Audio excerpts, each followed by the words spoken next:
La démarche doit être rigoureuse. Elle se fait en 3 étapes. D'abord, reconnaître l'hémorragie digestive haute, apprécier sa gravité et prendre d'emblée les mesures thérapeutiques d'urgence. Et puis, dans un 3e temps, rechercher son étiologie et instituer un traitement spécifique. Il ne faudra pas brûler les étapes, il ne faut pas s'acharner à rechercher une étiologie et d'envoyer le patient à faire une endoscopie s'il est instable sur le plan hémodynamique, si son pronostic vital est engagé.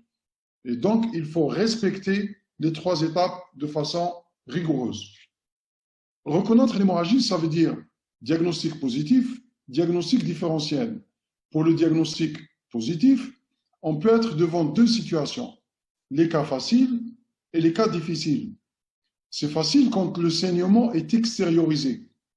Et il est extériorisé sous 3 formes, soit sous forme d'hématémèse, c'est le rejet par la bouche dans un effort de vomissement de sang provenant des voies digestives hautes.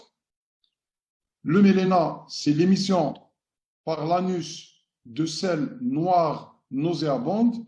Et j'insiste, quand vous faites l'interrogatoire, précisez, est-ce que les sels sont noirs? Souvent, les malades vous disent, ah oui, c'est noir. Mais montrez quelque chose de vraiment noir. Parce que les malades confondent souvent ce qui est marron foncé de ce qui est noir. La 2e caractéristique du méléna, c'est que ça sent mauvais, c'est nauséabonde. Et donc, si c'est des sels noirs nauséabondes, c'est du sang digéré et ça définit le méléna. Et on peut avoir les 2, hématémèse associée à un méléna. La 3e situation, une hémorragie digestive haute peut s'extérioriser sous forme de rectorragie. Alors, si ça s'extériorise sous forme de rectorragie, ça veut dire que c'est un saignement tellement abondant qu'il n'a pas eu le temps d'être digéré, d'autant plus que le transit est accéléré. Et des rectorragies qui peuvent signer une origine haute, il y a obligatoirement retentissement sur l'état hémodynamique. C'est-à-dire quelqu'un qui fait des rectorragies avec un état de choc initial, pensez d'abord à l'origine haute.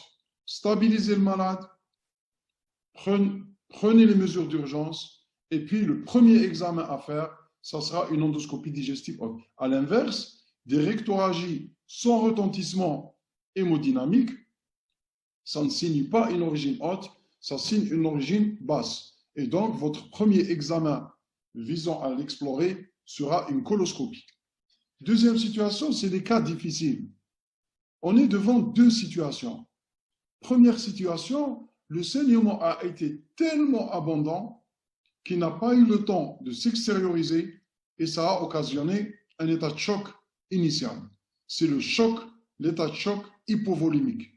À ce moment-là, la mise en place d'une sonde nasogastrique peut aider en ramenant du sang rouge vif.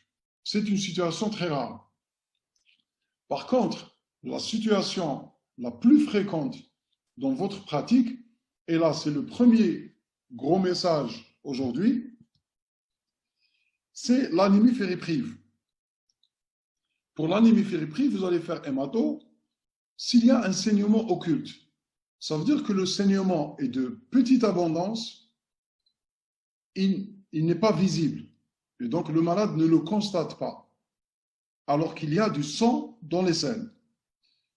Ce saignement, il se prolonge dans le temps, et donc on va bien sûr consommer les réserves en fer, la ferritine va baisser, et puis on a une anémie.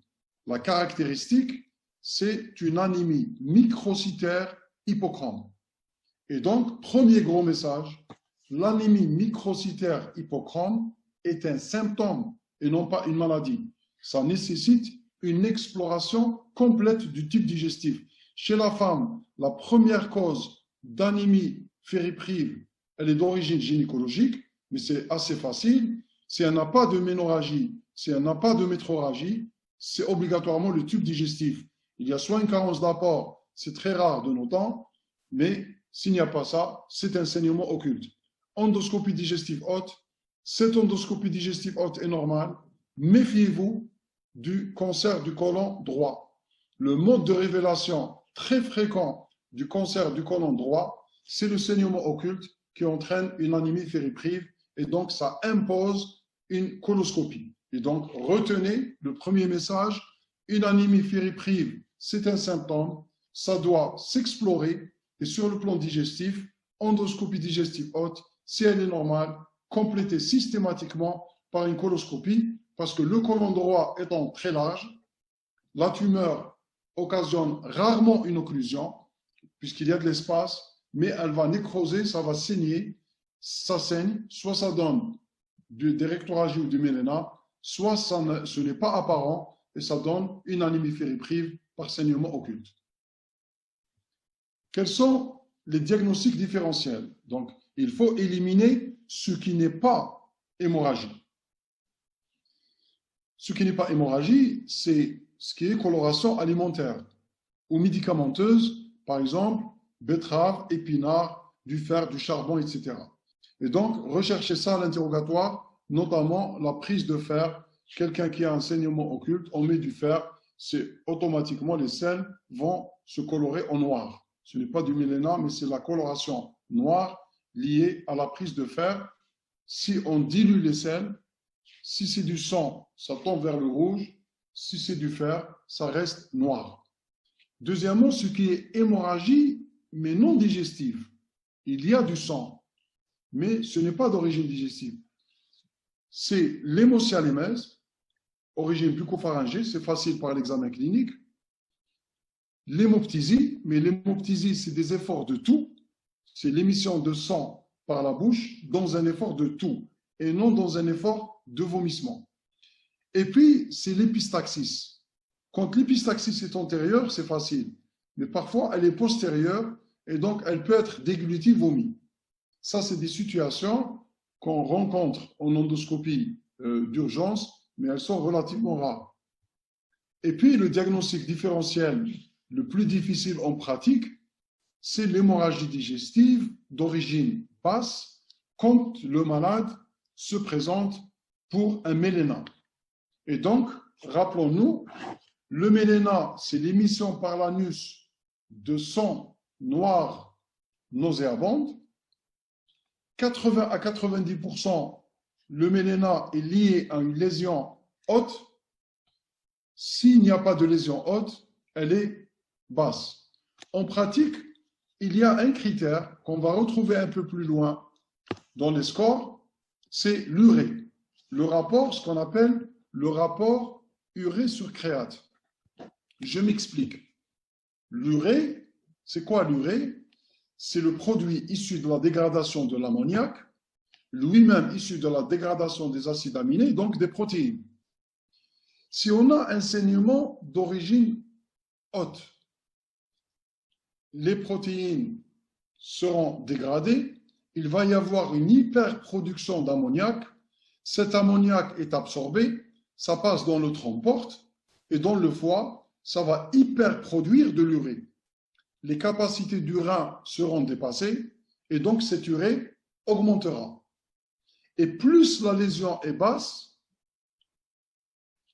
l'urée ne va pas augmenter parce que la surface d'absorption sera de plus en plus réduite. Si bien qu'au niveau du côlon, s'il y a une lésion colique qui saigne, cette urée ne sera pas augmentée. Et donc, erreur à ne pas faire sur le plan pratique, lorsque vous recevez un malade pour hémorragie digestive et vous faites un bilan, vous avez une urée très augmentée alors que la créate est normale, n'utilisez pas le terme insuffisance rénale fonctionnelle. Le rein n'a strictement rien à voir dans l'histoire, mais ça veut dire tout simplement qu'il y a une hyperproduction par le foie. Ça veut dire que c'est une situation habituelle parce que le sang étant riche en protéines, il y a une hyperproduction d'ammoniac, donc d'urée, et donc c'est ce qui explique cette augmentation de l'urée. Et donc, le rein n'a strictement rien à voir. Ne dites pas, n'utilisez pas le terme insuffisance rénale fonctionnelle.